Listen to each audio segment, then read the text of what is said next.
Hello, friends. You're watching Chris I Go, and I'm back better than ever. Um, it's been a minute since I did a long form video, and I didn't really intend to do one. I am in Wyoming right now in Yellowstone National Park, or West Yellowstone, and we're right outside of. Actually, we're in Montana, and then if you drive a few minutes, then you're in Wyoming, which is where the park actually is. But I did not intend to make a video while I was here. I intended to disconnect into nature, recalibrate, and enjoy some time with my friends. Enjoy some solitude, some space, some serenity, the beauty of nature, being outdoors, the fun of traveling. So my intent was really to stay as disconnected as I possibly could. And then I felt compelled, an inner sense of urgency, if you will. I'm trying to get comfortable here. Because I almost didn't come on this trip. And I probably shouldn't be sharing any of this with you.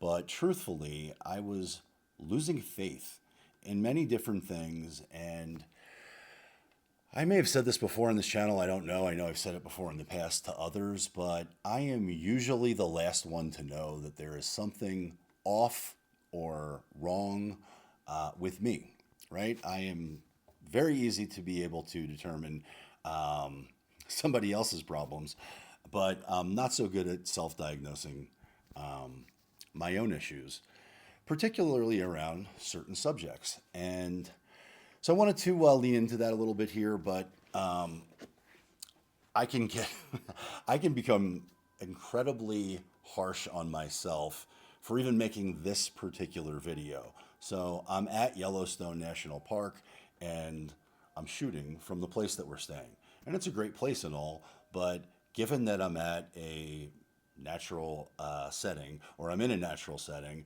I'm at a national park, I'm in Yellowstone, I should probably be doing videos that are outside, which showcase some of the incredible beauty that's out here. But I did not do that, although I did take some pictures and some videos. I intentionally wanted to be technology free so I could be completely immersed in the experience. But the reason I'm not on the trip or today's hike had a lot to do with the fact that prior to going on this trip, and I have to say, and I have to thank well, first of all, I want to thank all of you for watching, sticking around. I know I haven't been very consistent with long form content. I put some short form content up here recently, but I have been inconsistent with posting. And truthfully, I don't want to make a video just to make a video. I really only want to make some sort of content when I feel compelled to, when I feel inspired to. I do like to think of myself as a content creator, but I don't want to get caught in the trap of feeling like I must create content if I'm not inspired to do so. Because there's a lot of bullshit content out there that is completely, I don't know, useless, for lack of a better term, that I've already used. But I did feel inspired, and I do have a story that I want to share, because I have been suffering, I have been struggling, and I haven't been sharing about it. And this is not a poor me type video, but I almost didn't go on this trip. And it should be noted that I've got some of the best friends a person could have. And I consider all of you to be my friends too. So thank you for sticking with me. Thank you for being my friend. And certainly know that I consider you guys to be my friends too. But that being said, the group of guys that I'm on this trip with, I've known since 1989 in some cases. We all played high school football together. Our high school football coach has joined us on many of these trips, and we've been doing these trips consistently now for about the last 8 years. So it's something I look forward to every year. We all look forward to every year, but we've managed to stay very close, very connected, and very a part of each other's lives throughout our entire lives.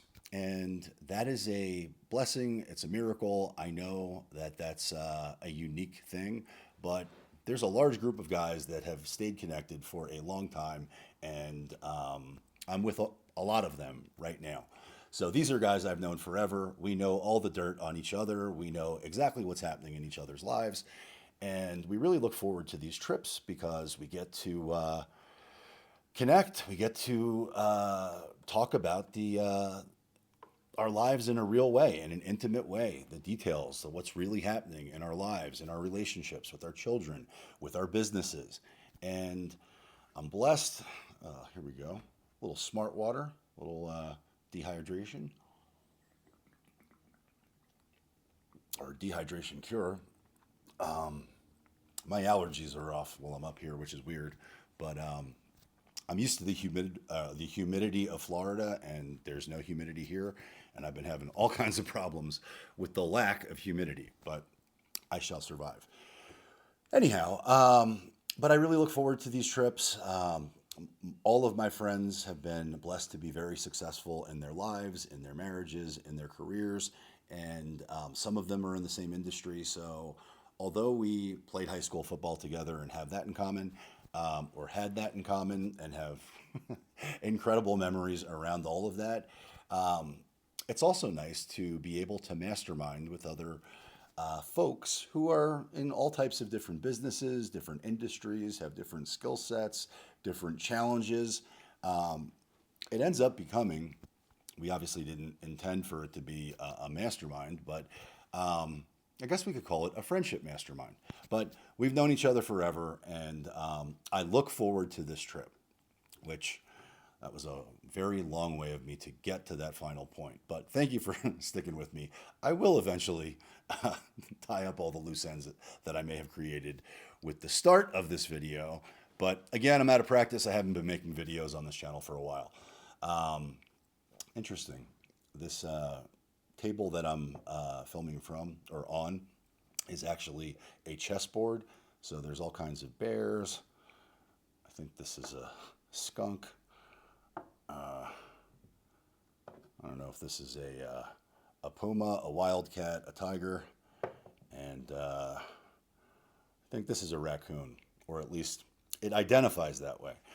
But getting back to getting back to business, I look forward to this trip every year, and I also know that in order for me to be able to attend this trip, I've got to have certain things done. I've got to be time blocked, scheduled, and certainly in a position where I've got the freedom to be able to afford to take off some time and pay for all these things, right? But this last year's been challenging. If you've been watching for a while, you know that I have been separated now for almost a year. We are close to finalizing the divorce, but that is not finalized yet. And with that comes a lot of stress, a lot of uncertainty. And certainly this last year has been incredibly challenging for me in ways that I never anticipated. And intellectually, I understood many things, and I thought I was prepared for what the separation and divorce would look like. But intellectually understanding something and then experiencing it are two very, very different things, because all of the intellectual planning that I did not prepare me at all for the emotional impact of many of the things that I planned for and I thought about and I was intentional about. But my point was, I look forward to this trip, right? And so I know when it's going to be about a year in advance. So I've taken the necessary steps I need to, blocked out the time, taking care of business. And I also know that I am damn near 50 and I'm very active. I like to work out a lot, and I need to be careful as I approach this trip, because typically on these trips, we do a lot of hiking. And in the past, we've gone to Glacier National Park. At one point, we hiked up Glacier Mountain, which was incredible. We found there was a glacial lake that was kind of wedged in between a few of these glacier mountains, and I was the only one who jumped in. Thankfully, I didn't do it head first because if I did, then I would be making this video from a wheelchair. But it's very difficult for me not to jump in a body of water when I see one, especially if there are waterfalls involved. Which day one of this trip, we found that I got to do that, and that was great. But my point is, I know in advance that I need to be precautious. I need to ensure I'm not hurt. I want to be healthy. I want to be injury free. So I mentally say to myself about a month in advance, Chris, don't be an asshole in the gym. Don't overdo it. Don't get hurt because it will ruin your trip. So as I mentioned, intellectually understanding and then following through with what you think you know is difficult for me because obviously I'm an idiot. But the week before this trip at F45, they had a series of assessments, which I think is just a fancy way of saying they have contests. And I think there are 7 of these assessments, but a week in advance, I participated in one of these assessments, and it was the resistance training assessment. So I know that there's going to be a challenge. I know that I'm very competitive, and I know that I don't want to be an asshole and hurt myself. But I couldn't help but notice at the class that I went to, I was, and the classes can vary in terms of degree of magnitude of competition based on what time you go. And there could be a lot of young guys in the class that are very strong and competitive. If you go later in the day, there could be many more women and middle-aged women who are also ass kickers and very competitive. But to me, that doesn't get me as fired up as working up or working out, especially in a contest type environment with the younger guys, the stronger guys, guys that I have something that I, for some reason, feel like I need to prove myself against, which is ridiculous. I'm not competing with them. I'm only competing with myself. But as I mentioned, old habits die hard. And so for this particular class and this particular contest, I was with the perfect storm of people for me to want to compete with. And so I'm the oldest person in the group by far. And there were 3 or 4 guys that I'm all friends with and I like. And so if any of you see this video, please know this in no way is meant to be disrespectful to you guys at all. But I think you already know I am always competing with you guys. I am always pushing myself. I am always trying to win. And that's exactly what I did for this contest or assessment, as they call it. And so I went buck wild, and there were 2 different sets of exercises that you got points for. One of them was to lift 55-pound dumbbells as many times as you can in 4 sets of a minute. So essentially, you've got 4 minutes to get as many reps as possible with these 55 or 60-pound dumbbells. I don't remember what they were, but they were the heaviest weight that was available. And so I'm working out with a guy who's younger than me, who definitely is shredded like wheat. I had to beat him. My ego would not allow me to lose to him. And I want to prove to him that the old man still has it. And it's not really me proving it to him. This is just me motivating myself. But I did. And so thankfully, throughout this workout, I did not get injured, or at least I didn't think so. But I proceeded to do 70 reps of the dumbbell overhead press.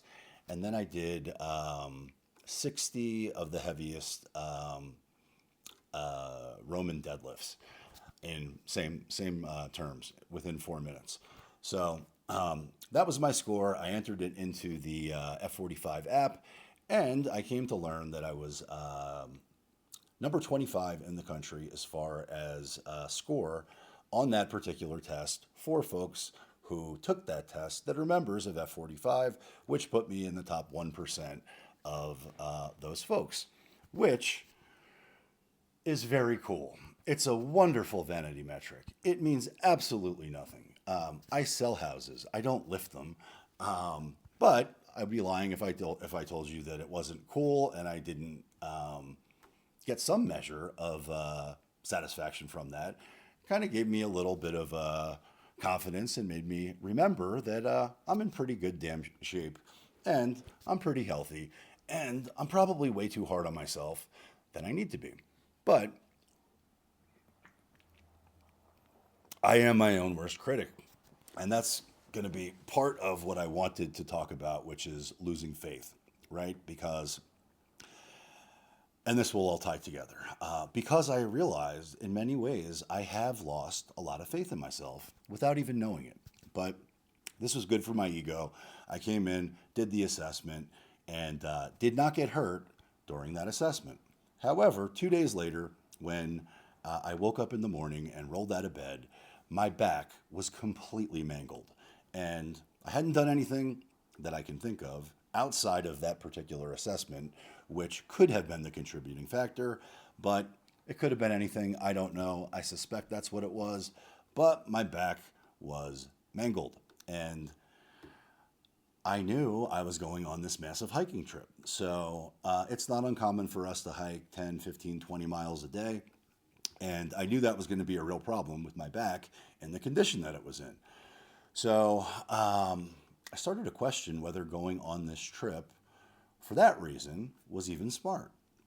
But that wasn't the reason that really was holding me back. The truth is, because I don't have certainty on the way the divorce is going and the way our child sharing is going and the way certain events have been playing out that are completely out of my control,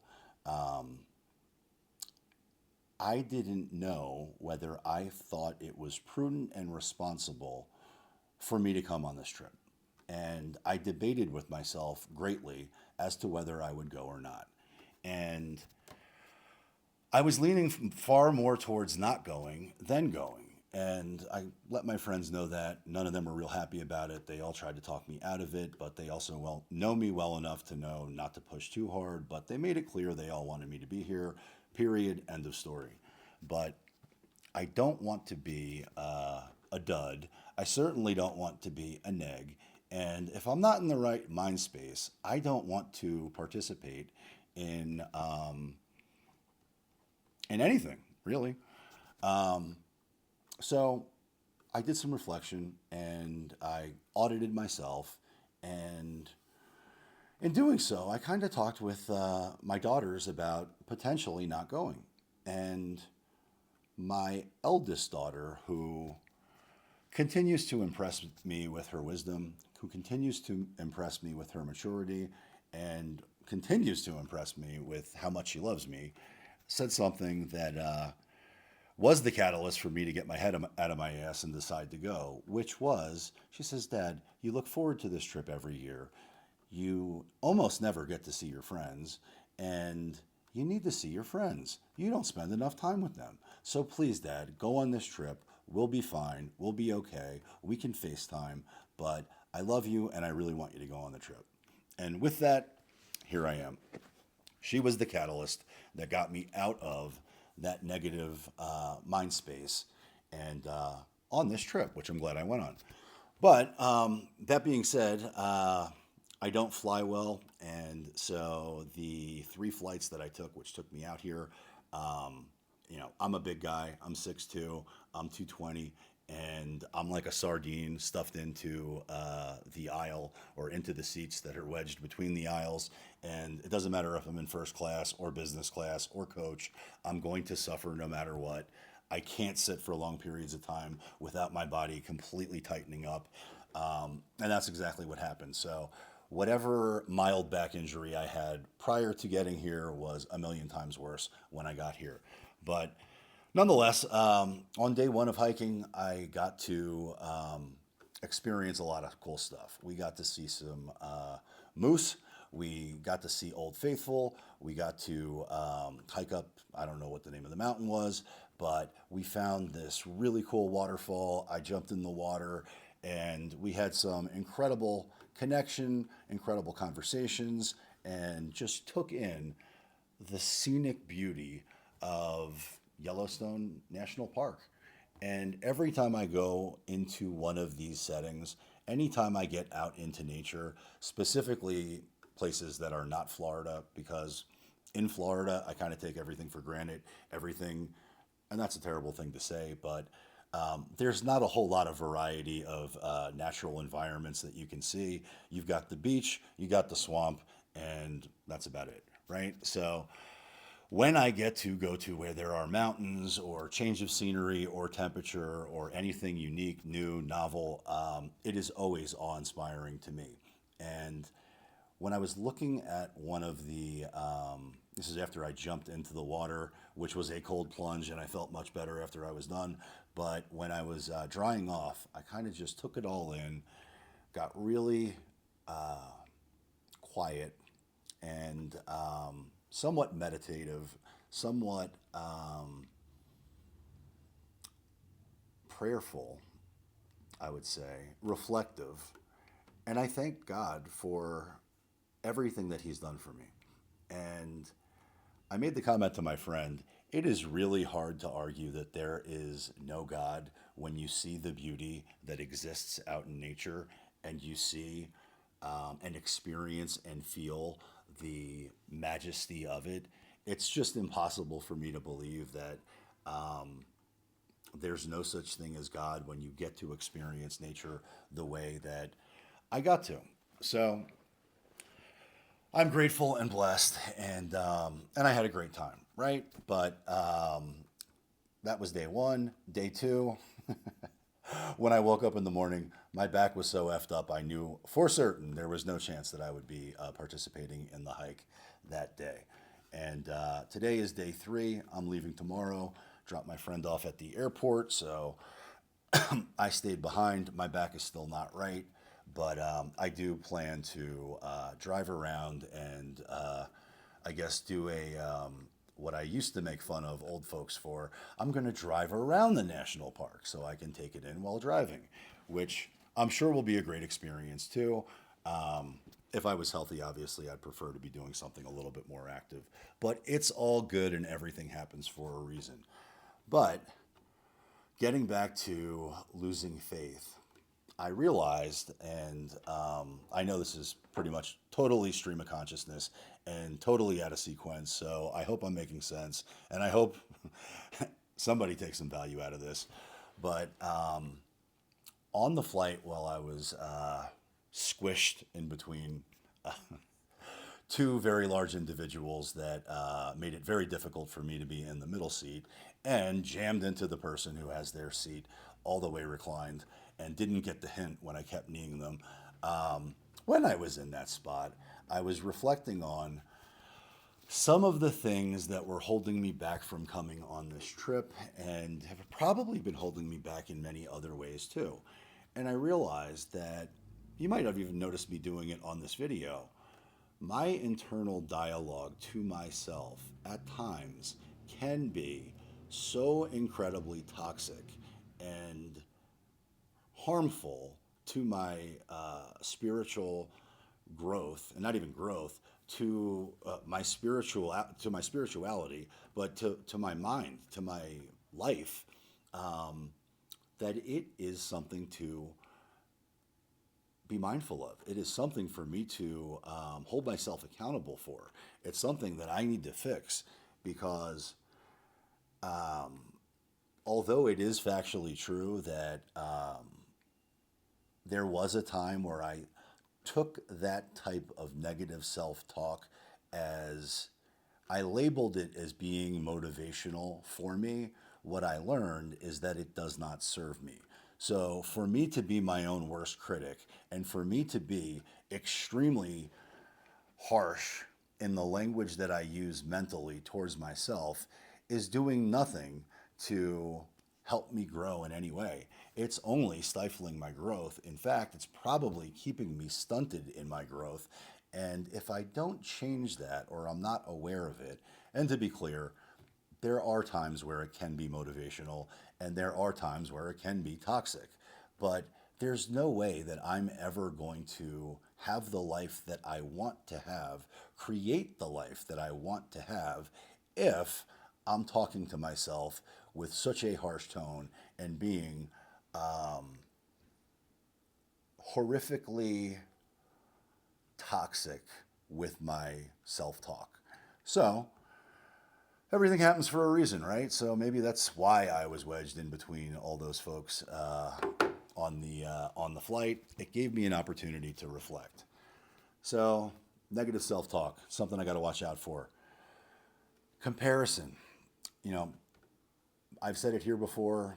I'm sure you've all heard it before, but the saying is comparison is the thief of joy.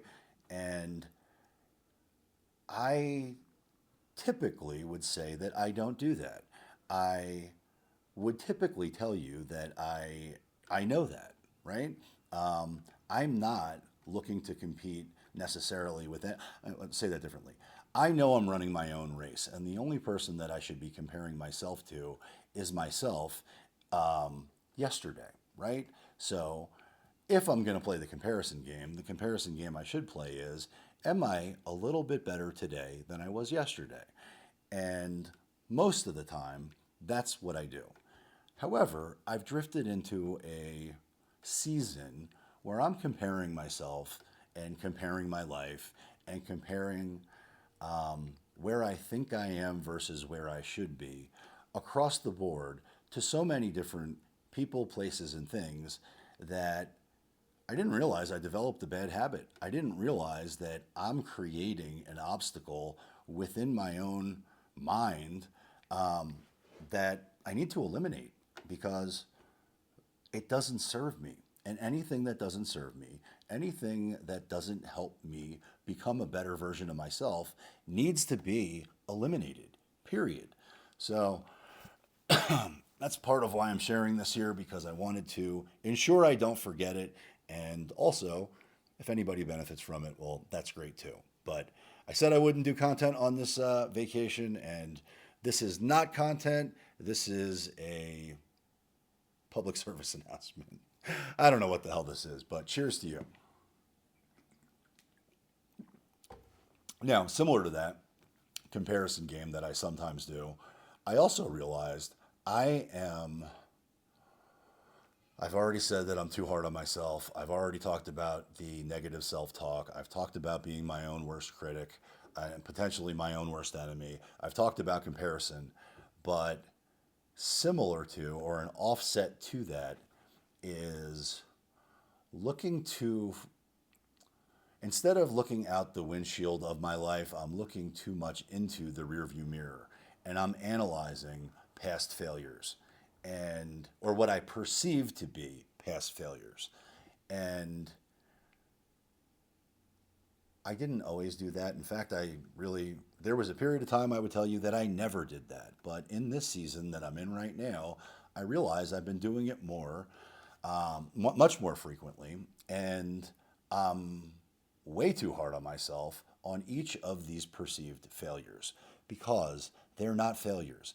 Every single one of these things that I have been beating myself up about is not a failure, it's a lesson for me to learn from. It was meant to serve me. And that took me it took me back a bit when I realized I was doing it because I like to believe that anything I ever focus on, I achieve. I like to tell myself that there's nothing that I haven't overcome. I like to tell myself that anything I've ever focused on, I've succeeded in. And when I'm in the right space, mentally, physically, spiritually, that's usually where my mindset's at. However, in this season of change and let's call it not a season, in this evolution into my new life, I realized that I'm weighting things differently. And instead of recognizing that these lessons were meant to serve me, I'm looking at these failures as terminal events and proof that I am less than, and proof that I am worthless, and proof that I don't deserve to have the life that I want, period.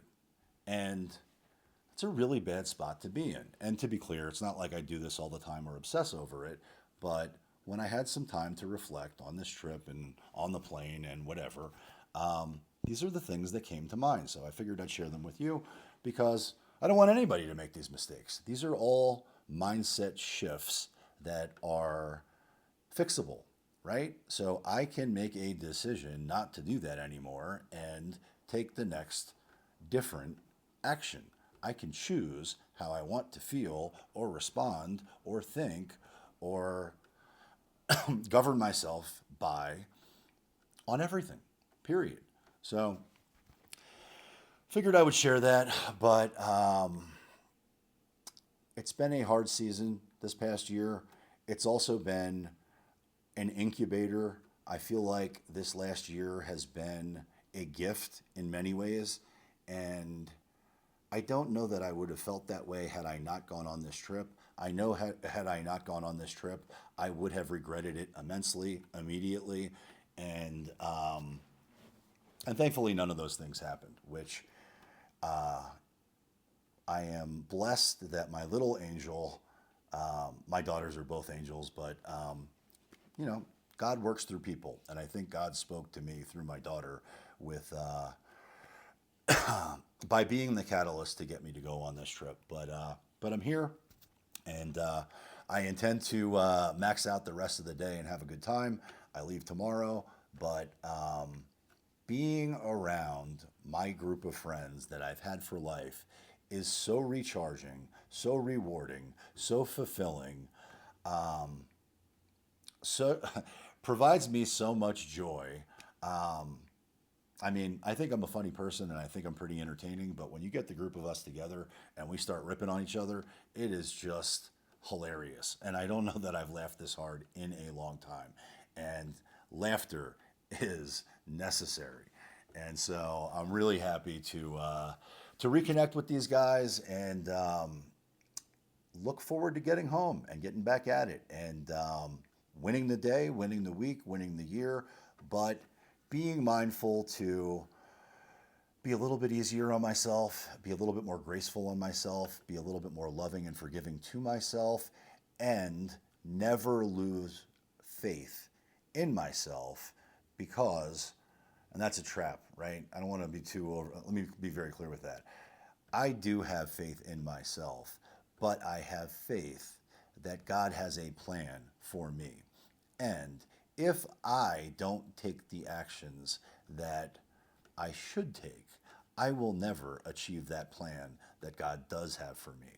And I'm not going to let the big man in the sky or woman in the sky or spirit of the universe in the sky or however you want to label it or him, power greater than me. I don't intend to let him down. And I won't let you down either. So thank you for watching. If nobody's told you that they love you today, just know that I do.